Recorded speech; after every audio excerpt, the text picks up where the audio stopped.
Buenas noches a todos. Muchas gracias por conectarse a esta sesión de la Santa Misa en 7 Flashes.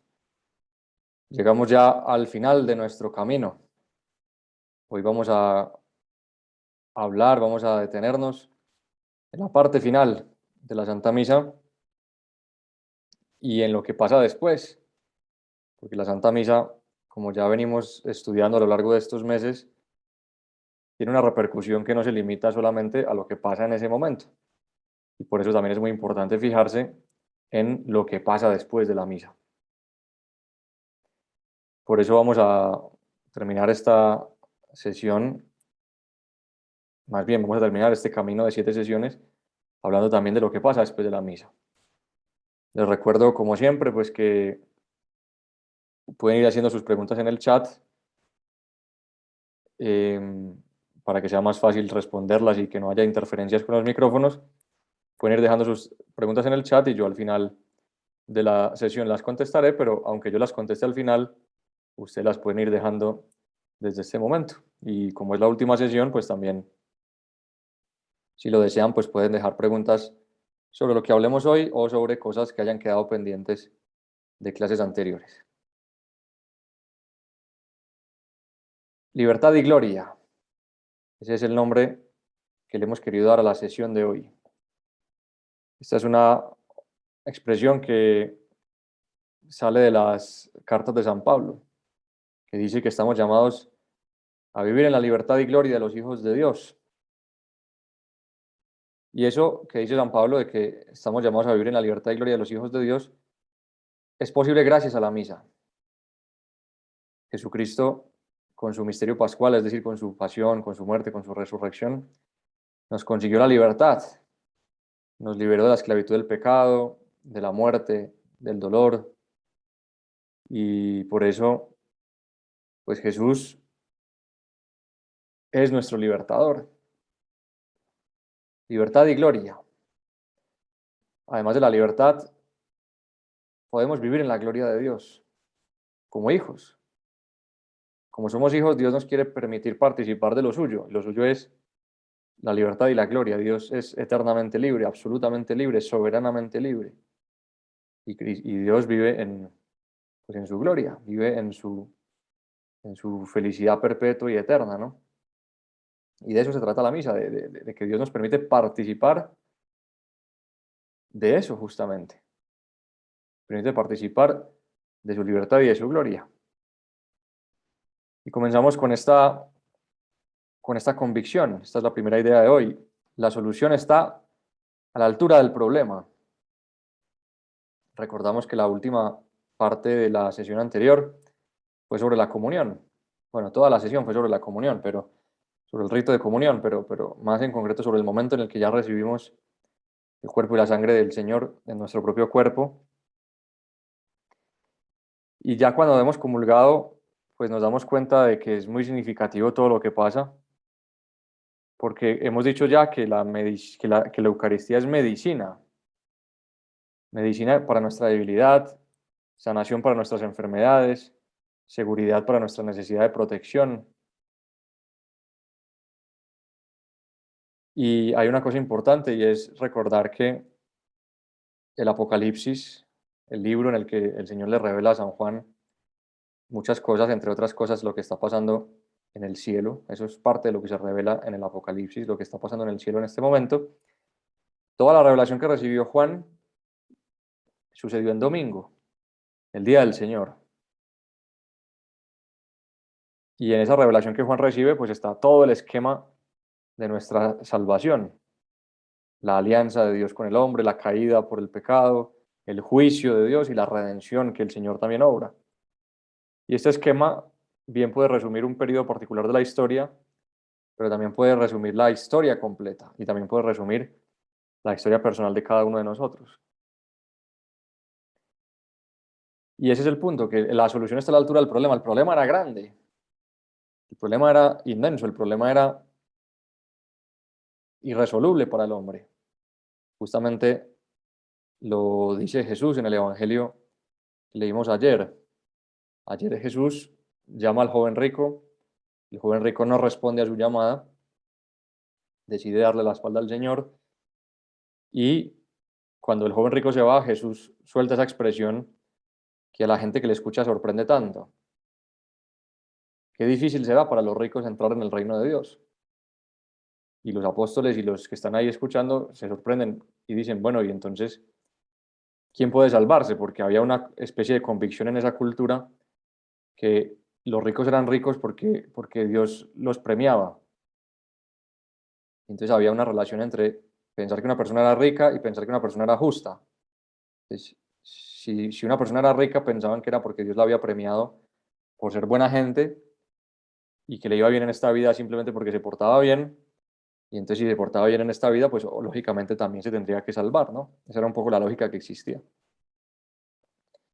Y el punto es que los apóstoles dicen, entonces, ¿quién puede salvarse? Y Jesús dice, eso es imposible para los hombres, pero es posible para Dios. Para Dios nada hay imposible.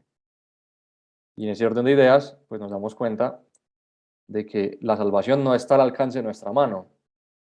Ninguno de nosotros podría entrar al cielo por méritos propios. Pero, en cambio, sí que puede entrar al cielo si participa de la misa, si participa de los méritos de Cristo, porque lo que mira a Dios cuando una persona se salva es cómo esa persona se aplicó a sí misma los méritos de Cristo. O sea, una persona que está en el cielo no está por mérito propio, está en el cielo por el mérito que Cristo hizo por ella.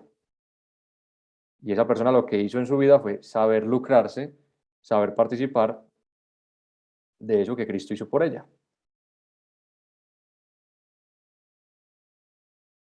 Y esto es importante para nuestra vida, darnos cuenta de que estamos luchando contra fuerzas espirituales. En el mundo hay mucha maldad. Eso lo vemos también en el Apocalipsis. El tamaño de la maldad del demonio es imposible calcular. Y si tuviéramos que luchar nosotros solos contra el mal, estaríamos perdidos. Pero hay buenas noticias, hay una manera de tener esperanza, porque la solución está a la altura del problema. La inmensa fealdad del pecado fue superada por la inmensa belleza de Dios. La inmensa depravación del pecado fue superada por la inmensa santidad de Dios. La inmensa maldad del pecado fue superada por el inmenso amor de Dios. En la misa, el cielo baja a la tierra para ayudar a los de la tierra a luchar contra las fuerzas del mal. Y por eso nos damos cuenta de la grandeza de la misa y por eso es importante que dejemos que lo que aquí pasa nos transforme. La misa es la continua parusía de Jesús. La palabra parusía es un tecnicismo teológico, viene del griego, y la parusía se refiere en la técnica teológica, en el vocabulario teológico, se refiere a la segunda venida de Cristo, se refiere al momento en el que el juicio final tendrá lugar, como Jesús mismo anuncia, que vendrá al final de los tiempos para juzgar a vivos y muertos, como decimos todos los domingos en el credo. Por eso tenemos aquí la imagen del juicio final de la Capilla Sixtina. El juicio final será la segunda venida de Cristo, la venida definitiva, cuando las ovejas serán separadas de los cabritos y el Señor dirá a los de la derecha, venid benditos de mi Padre, a los de la izquierda, alejaos, malditos. Será el momento definitivo en el que todo saldrá a la luz y los que están con Cristo pues seguirán con Cristo por toda la eternidad. A eso se refiere la parusía, la segunda venida de Cristo, el juicio final. Sin embargo, San Juan en su Apocalipsis también nos hace ver que la palabra parusía significa presencia. No solamente se refiere entonces a una venida futura, sino que también la parusía se puede traducir como presencia, y la presencia de Cristo es más viva que nunca, más viva que en ningún otro momento en la Eucaristía. Su presencia real, permanente en el sacramento del pan y del vino, que se convierten en su cuerpo y en su sangre. Entonces, de alguna manera podríamos decir que la misa es la continua parusía de Cristo, o sea, que la misa es un adelantamiento del juicio final, porque como ya dijimos que iremos al cielo por los méritos de Cristo y no por los nuestros, por cómo hemos dejado que los méritos de Cristo se apliquen en nuestra vida. Entonces, claro, cada vez que participamos en la misa estamos adelantando ese juicio y estamos adelantando esa participación. Sabemos además que nuestra llamada es a vivir en el reino de Dios, pero la iglesia de alguna manera ya es el reino de Dios en la tierra. Entonces, La misa tiene un significado cósmico y teológico muy fuerte porque estamos participando de lo más definitivo, estamos participando del cruce de caminos de la historia, cuando se va a decidir el destino de cada ser humano que ha pisado esta tierra. Y por eso es muy importante que no perdamos de vista esto, que estamos participando de la continua parusía de Jesús. Después de la comunión viene la oración post-comunión. Ya sabemos que cuando el sacerdote nos da la comunión, después de la comunión, pues el sacerdote purifica el altar, más bien el sacerdote purifica los vasos sagrados, purifica el cáliz, purifica el copón, purifica el corporal, purifica la bandeja de comunión, purifica todo aquello que ha podido tener contacto con la santísima presencia de Cristo, el santísimo cuerpo, la santísima sangre. Todo lo que ha tenido contacto con la Eucaristía, pues el sacerdote lo purifica. ¿Para qué? Pues para evitar que queden partículas de la Eucaristía en el altar. Pues el sacerdote hace todo lo posible por purificar y consumir todo lo que quede por respeto a la presencia del Señor. Y pues ahí el sacerdote lo hace con delicadeza, intenta pues verificar que no quede ninguna partícula ni en el corporal, ni en el cáliz, ni en el copón, ni en la bandeja, precisamente por respeto, para que no quede la presencia del Señor ahí pues como volando, sino que por eso se hace así, ¿no? Y el sacerdote pues se purifica también los dedos, de hecho, se purifica los dedos para que tampoco le queden partículas de Cristo, de la Eucaristía en sus dedos. Entonces es un proceso muy bonito que tiene un significado muy profundo, de gran respeto y de gran amor. Y el sacerdote, pues mientras está purificando, también hace unas oraciones. Y lo que hace el sacerdote es pedir que lo que acabamos de recibir nos sirva como remedio para la eternidad. Fiat nobis remedium sempiternum, dice el sacerdote en latín. Fiat nobis remedium sempiternum. Lo que acabamos de recibir, fiat nobis remedium sempiternum, es decir, que sea para nosotros un remedio sempiterno, sea un remedio para la eternidad, que sea la medicina, como decíamos antes. Y cuando el sacerdote termina de purificar, viene entonces la oración postcomunión.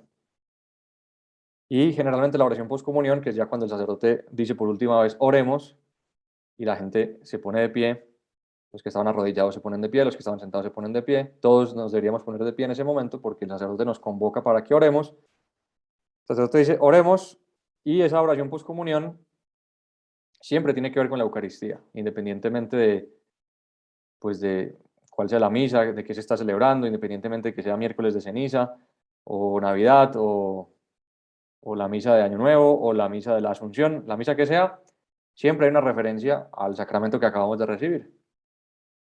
Y de hecho, a veces la expresión es literalmente esta que acabo de decir, el sacramento que acabamos de recibir, ta, ta, ta, y sigue la petición que el sacerdote hace. Pero siempre la última oración hace referencia a la Eucaristía porque es lógico, en ese momento nos estamos dirigiendo a Dios Padre, teniendo ya a Cristo dentro. Y por último, pues viene la última invocación de el Señor esté con ustedes, que ya explicamos en la primera sesión o en la segunda, qué significa el Señor esté con ustedes. Y por último termina la misa con la bendición. Y esto es importante, es la bendición de Dios Todopoderoso, Padre, Hijo y Espíritu Santo. El que nos bendice la que nos bendice es la Trinidad. Vamos sellados por la Trinidad. Ese sello que hemos recibido marcado a fuego en nuestro corazón, la presencia de Cristo en la Eucaristía. Y vamos a ser enviados, como vamos a estudiar en un momento, pues vamos a ser enviados al mundo como mensajeros y como mensaje de Cristo, pero ese mensaje que llevamos en el corazón, ese mensaje que llevamos y que debemos encarnar en nuestra vida, somos enviados, nosotros somos el mensajero y somos el mensaje a la vez, porque la gente que nos encuentra a nosotros debe encontrar a Cristo en persona. Y vamos sellados por la Trinidad como ese sobre que tiene el sello de la persona, que tiene el sello del que lo envía y que ratifica, pues que esa carta sí la ha enviado ese remitente, ¿no? Que por eso durante muchos años, cuando existía la correspondencia por carta, ahora pues prácticamente ha caído en desuso, pero cuando existía la correspondencia por carta se ponían sellos lacrados y muchas veces esos sellos iban pues con la marca de la familia o de la persona que los enviaba para ratificar que el remitente sí era el que decía que era. porque en esa época no era tan fácil comprobarlo. Entonces vamos sellados por la Trinidad, somos personas que llevan a Cristo dentro. Y el sacerdote dice, pueden ir en paz. Demos gracias a Dios.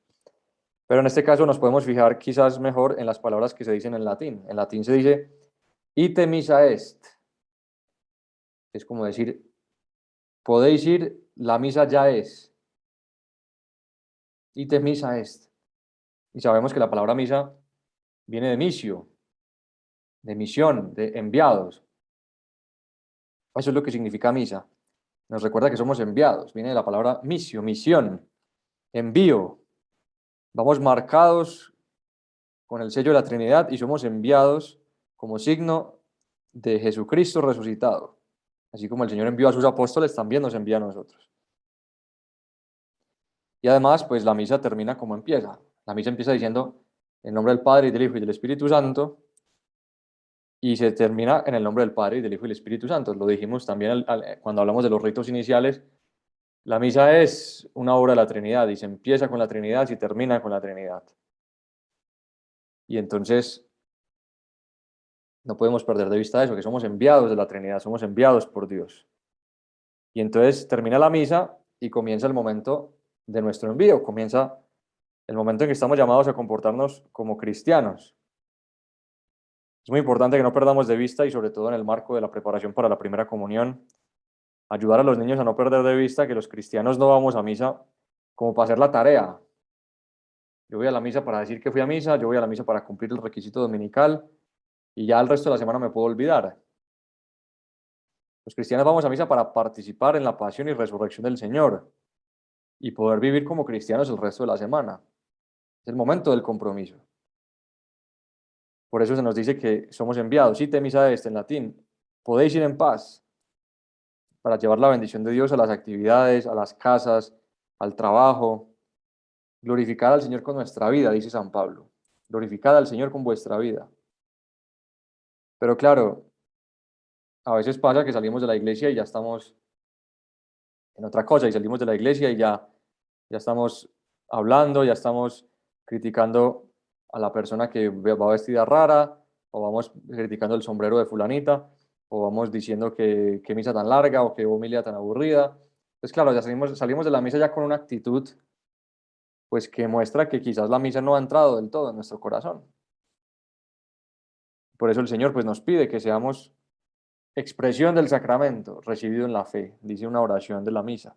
Expresión en la vida del sacramento recibido en la fe. Es que importante que nuestro comportamiento refleje que acabamos de estar en misa. Y esta es una anécdota que me gusta mucho porque es una familia que cuenta que sus hijos no van a misa, y entonces, claro, es un drama que sucede en muchas familias y que se enfrentan prácticamente todas las familias que tienen hijos adolescentes, los hijos que no quieren ir a misa. Entonces, ¿qué hacer? ¿Los obligo, no los obligo? Entonces una familia, pues en esta disyuntiva decidió, bueno, pues no los vamos a obligar porque no es buena idea obligarlos, le pueden coger más fastidio, sino que vamos a hacer una tarea, y es la siguiente: cuando lleguemos de misa, vamos a llegar más contentos que nunca.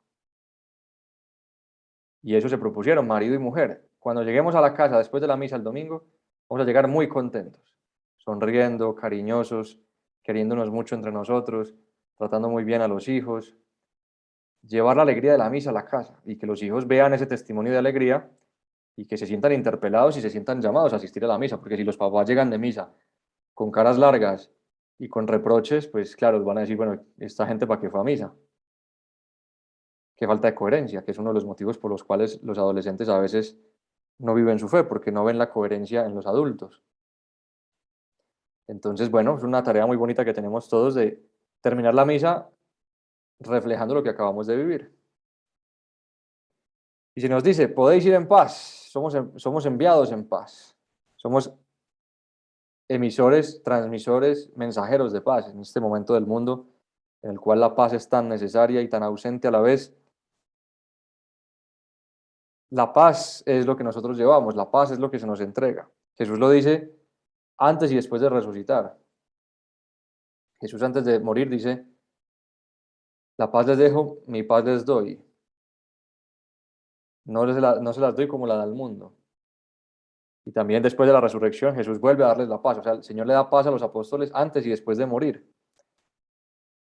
Y sabemos que la palabra paz no significa ausencia de guerra solamente.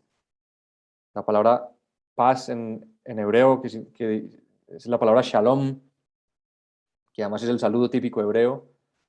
Las personas, así como nosotros nos decimos buenos días o buenas tardes o cómo está, pues lo que para nosotros es un saludo típico, para ellos es shalom. Los judíos se saludan así, diciendo shalom, deseándose la paz. Y la paz no es simplemente, como digo, ausencia de guerra, porque sería muy raro un saludo en el que solamente se desea ausencia de guerra, sino que ese shalom judío significa abundancia, la abundancia de Dios. Cuando una persona saluda a otra diciendo shalom, le está diciendo que Dios te dé abundancia, que la abundancia de Dios esté contigo. Y nuestra respuesta es, nuestra misión debe ser la respuesta más auténtica para aquello que nos da miedo. Jesús, cuando le dio la paz a los apóstoles, lo hizo en un momento en que los apóstoles estaban muy asustados. Y por eso, pues, para nosotros también es muy importante sabernos enviados en paz. Todo cristiano tiene la misión de Jesús y los apóstoles fueron enviados con la paz de Cristo. La paz os dejo, mi paz os doy. Y Jesús dice, bueno, lleven su paz a las casas y si en una casa no lo reciben, pues esa paz volverá a ustedes. Y entonces el Señor quiere que nos abramos a la abundancia de su amor. Llevar esta paz a nuestros hogares, llevar esta paz a nuestras familias, llevar esta paz a nuestros lugares de trabajo.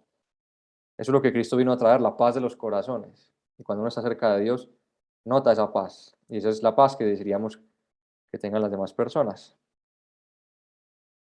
Y una vez termina la misa, pues es muy importante agradecer. A veces da un poquito de pesar, pues ver a las personas que termina la misa y el sacerdote no ha entrado a la sacristía y ya están fuera de la iglesia. Y a mí me ha pasado a veces como sacerdote, pues que estoy dando la bendición final y estoy haciendo el gesto de la cruz en el aire y veo que ya hay personas en la puerta, como diciendo, bueno, padre, acaba rápido que tengo afán, tengo que ir a hacer cosas importantes, cuando no se dan cuenta de que es en ese momento cuando están haciendo lo único importante de sus vidas. Entonces, es elemental dar gracias, es una manifestación lógica de cortesía humana, pues ¿cómo no la vamos a aplicar con Dios? Es que es elemental. Tenemos a Dios dentro, agradecerle los beneficios recibidos. El beneficio mayor, su propia presencia en nuestro corazón. Hay una oración clásica muy bonita que dice, qué gracias, Señor, podré darte por esta gracia, que no solo contiene todas las gracias, sino al mismo autor de la gracia. Es una especie de rima, una especie de poesía que engloba todo lo que significa la acción de gracias. Que gracias, Señor, podré darte por esta gracia, que no solo contiene todas las gracias, sino al mismo autor de la gracia. Tenemos a Cristo dentro. Y Dios hace nuevas todas las cosas, como recordamos en la sesión anterior. Y por eso, qué importante es que después de la misa nos detengamos unos minuticos a dar gracias, sin afán. Si es domingo, pues bien, dejar las cosas planeadas para que podamos ir sin afán, y si es entre semana, ojalá también vayamos a misa entre semana, no solamente el domingo, sino que si tenemos la posibilidad de hacerlo más veces, pues buenísimo. Agradecer, agradecer, agradecer y acostumbrar a los niños a agradecer. Los niños hacen acción de gracias en el colegio, siempre que tenemos misa en el colegio, hay unos minuticos de acción de gracias, pocos, nos gustaría que fueran más, pero bueno, el tiempo que tenemos, que son 5 minutos más o menos, hacemos una acción de gracias en el colegio, entonces los niños están acostumbrados. Por lo tanto, es bueno que mantengan esa costumbre también los domingos. Quedarme un momentico en el banco, recogido, en silencio, mirando al Señor en el crucifijo de la iglesia o cerrando los ojos para mirarlo con los ojos del alma en mi corazón. Porque Dios no solamente me entrega mensajes, Dios no solamente me enseña contenidos, Dios se me pone en mis manos Él mismo. Y ya lo dijimos en la sesión anterior, no hay ningún grado de intimidad mayor que este, ni el de una esposa con su esposo, ni el de una madre con su hijo. No hay grado mayor de intimidad. Y claro, nosotros pues somos libres de responder como nos parezca, pero es muy importante que al menos me dé cuenta de lo que está pasando. Y sobre todo que si nos diéramos cuenta de lo que está pasando, tendríamos muchas menos dudas y muchos más deseos de encontrarnos con Jesús de esta manera tan íntima y tan especial. En la misa redescubro todo, mis raíces, mi historia, la historia a la que pertenezco, de la que soy protagonista. Tengo a Dios dentro, toda la creación explicada en 10 minutos, decíamos en la sesión anterior, porque 10 minutos más o menos se calcula que es lo que dura la presencia de Cristo en el cuerpo. Por eso darme cuenta de todo lo que ha hecho Dios. Me salvó del sinsentido de la vida. No hay manera mejor de vivir de vivir este momento que agradecer. Además nos hemos preparado antes porque sabemos que hay que guardar una hora de ayuno para poder comulgar. Entonces también tiene sentido que así como nos hemos preparado antes, viviendo una hora de ayuno, disponiendo bien el cuerpo, pues también es bueno que así como antes nos preparamos, después agradezcamos. Vivir el antes y vivir el después. El antes para prepararse, el después para agradecer. La misa es un tesoro del que nunca vamos a dejar de sacar joyas, regalos, piedras preciosas. De cada misa sacaremos cosas nuevas y cosas eternas. Y la fidelidad a esa rutina es una forma de mostrar el amor. El amor verdadero se manifiesta ahí, cuando hay rutina, cuando hay cansancio, cuando hay monotonía. Ahí es cuando se demuestra el verdadero amor. Ese amor verdadero es el que vivimos con constancia y esa constancia se manifiesta en las rutinas también a veces. Y entonces la vida se tiene que transformar, la misa, perdón, se tiene que transformar en vida. Esta es una frase del Papa Francisco. Pasar de la carne de Cristo a la carne del hermano. Una frase del Papa. Es necesario que pasemos de la misa a la gloria y libertad, como dijimos al principio. La misa es nuestra escuela de vida. ¿Qué significa esto? Pues que a través de la misa podemos aprender a dejar obrar a Cristo en nuestra vida, que sus pensamientos sean nuestros pensamientos, que sus sentimientos sean nuestros sentimientos, que sus decisiones sean nuestras decisiones. Como dice San Pablo en esa frase magistral que está en la carta a los Gálatas, no soy yo quien vive, es Cristo quien vive en mí. Y por eso, pues en la medida en que Cristo se va haciendo presente en nosotros, esto se tendría que ver reflejado en nuestra manera de tratar a los demás. Ya sabemos que una persona que tiene a Cristo adentro, pues no tiene sentido que rechace a los hermanos. Nuestra manera de tratar a los demás, nuestra manera de amar, nuestra manera de vivir, pues refleja también nuestra manera de vivir la misa y el fruto que dejamos que dé. Esos frutos, esas semillas que el Señor ha sembrado en nuestro corazón durante la misa, pues la idea es que den fruto a lo largo del tiempo. Son semillas que el Señor siembra y que con nuestra correspondencia van madurando. La misa es como ese grano y el grano de trigo pues después va creciendo en la vida ordinaria y por eso así también a lo largo del día pues vamos uniendo nuestra vida a la de Cristo. Como decía San José María decía que durante la mañana se dedicaba mentalmente, interiormente, a agradecer la misa que había celebrado ese día y a partir del mediodía, mentalmente en su corazón, se dedicaba a agradecer, perdón, a preparar la misa al día siguiente. Por la mañana agradecía y por la tarde preparaba la misa al día siguiente. Y eso también es importante que sea realidad en nuestra vida, que nos comprometamos a vivir así. Porque Cristo nos pone en la relación con los demás, Cristo nos pone delante a los pobres, Cristo nos pone delante a los que sufren, Cristo nos pone delante a los que están solos, Cristo nos pone delante a los ancianos, Cristo nos pone delante a todos los necesitados. Y esa carne de Cristo que hemos comido en la Eucaristía nos tiene que llevar a tocar la carne del hermano, que es una expresión que el Papa utiliza mucho, utiliza tocar la carne del hermano, no tener miedo a tocar las heridas del que sufre. Y por último, pues no podríamos terminar estas sesiones de las la Santa Misa en 7 flashes, estas 7 sesiones que hemos tenido a lo largo de estos meses, preparándonos para la primera comunión de los alumnos de segundo grado, no podríamos terminar más que mencionando a nuestra Madre Santísima, la libertad y gloria de María. María es la mujer libre por excelencia. El ser humano ha nacido para la libertad, una libertad que nos ha conquistado María. El Cordero que es Cristo, que nos ha ganado la libertad, el Cordero degollado que nos salva, nos ha ganado la libertad, nos ha sacado de la esclavitud. Y para ejercer esa libertad, Dios nos ha dado un mapa, la ley natural, la revelación, el Evangelio. Y si seguimos o no el mapa, pues nos estamos jugando el destino, la eternidad.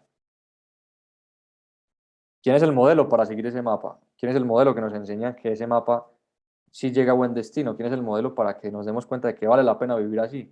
María Santísima. Y además María, que es la mujer libre por excelencia, porque ha seguido libremente y con perfección la ruta que le marcó Dios, María no solamente nos da ejemplo, sino que María nos acompaña. Ella va con nosotros, conoce la ruta, podemos confiar en ella porque es nuestra madre. Ella ha recorrido este camino con fidelidad y por eso no se va a salir nunca. Y claro, la ventaja de una persona que ha recorrido el camino es que nos puede señalar los peligros, animarnos cuando se hace cuesta arriba, compartir nuestra alegría cuando el camino es ligero, ayudarnos en la lucha cuando se vuelve difícil. Ella nos acompaña para que a su lado aprendamos también a caminar en la fidelidad, para ser libres y vivir en la gloria. Entonces, qué bueno que la presencia de María sea muy fuerte en cada misa. Ojalá le pidamos ayuda al empezar la misa para que ella pues nos abra el corazón, nos lo haga más acogedor a la palabra de Dios. Y si recorremos pues cada uno de los momentos de la misa que hemos estudiado, María está presente antes de la misa, los ritos iniciales, la palabra de Dios, porque María es la que mejor ha acogido la palabra, el ofertorio, porque María es la que mejor ha sabido ofrecerse como sacerdote de su propia existencia, la plegaria eucarística, en esa oración, es la oración de todos los tiempos. María vive siempre en oración al Padre, al Hijo, al Espíritu Santo. La comunión que nos recuerda que estamos tatuados en el corazón de Dios, en la mano de Dios, y Dios nunca nos olvida. Y por último, María, que es la mujer libre por excelencia y nos enseña a poner la libertad al servicio de nuestro Dios. María aceptó los planes de Dios sin titubeos, sin indecisiones, y lo puso amorosamente en práctica. Vamos a pedir a nuestra Madre que nos ayude a vivir así, con esa libertad, para que el plan de Dios se haga realidad en nuestra vida también. Meditar con fe todas estas cosas que hemos hablado. Meditar con fe cada uno de los misterios de Dios. Y el más misterioso y el más grande y el más sublime es la misa. Entonces, qué bueno que terminemos este recorrido a través de la Santa Misa que ha durado varias semanas, en el que hemos intentado profundizar un poquito más en la misa, porque lógicamente no es suficiente. La misa podría dar para estudiarlo durante años y años y no acabaríamos en 7 sesiones, pues no agotamos lo que es la misa, ni mucho menos. Hemos dicho algunas ideas básicas para que a cada uno de nosotros nos sirva personalmente, pero eso, qué importante es que de todo lo que hemos dicho, pues una de las cosas más importantes es esta, ¿no? Que es fundamental vivir la misa antes, durante y después de la mano de María Santísima, y con su ayuda, seguramente la presencia de Cristo en nuestras almas dará un fruto mayor cada día.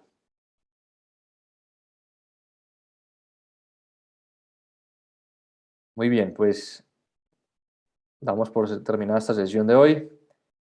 Si alguien tiene preguntas, es el momento de dejarlas en el chat. Dejamos un par de minutos para que, si alguien tiene preguntas, si alguien tiene preguntas, pues tenga tiempo de irlas escribiendo.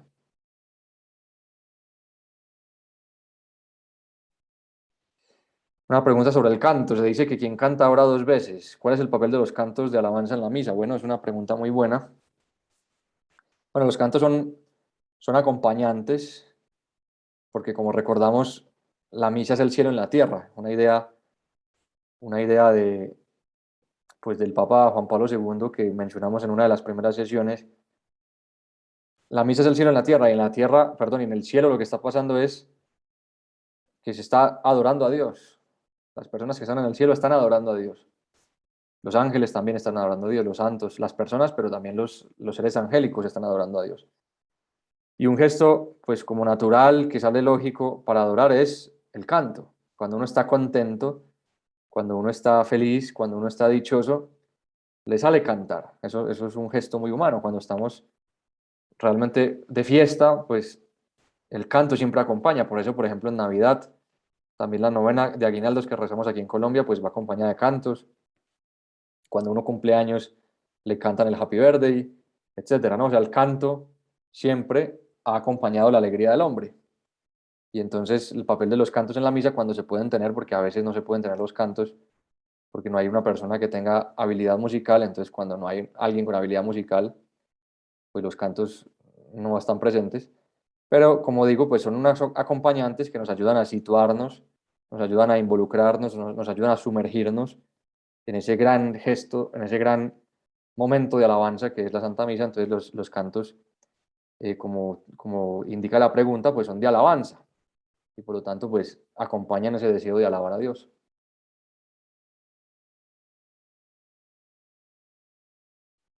Preguntan por el ayuno. Hay un ayuno de una hora después, perdón, un ayuno de una hora antes de comulgar.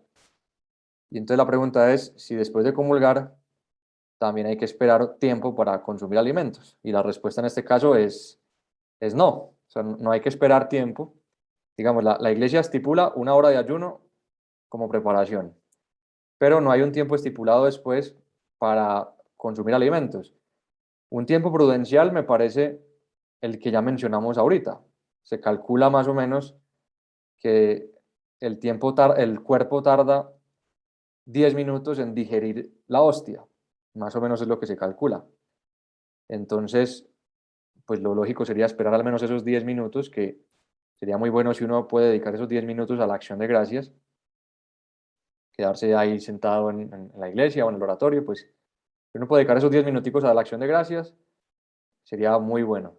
Pero como digo, pues teniendo en cuenta ese precedente de que la Eucaristía dura más o menos 10 minutos en el cuerpo, parece que es al menos el tiempo prudencial para esperar y consumir alimentos cuando ya la presencia de Cristo en el cuerpo sea sacramental solamente, pero ya la hostia físicamente haya sido digerida por el organismo, ¿no? Entonces, la iglesia no estipula un tiempo específico, pero me parece que un tiempo prudencial y por respeto pueden ser al menos esos 10 minutos que tarda el cuerpo en digerir el alimento de la Eucaristía.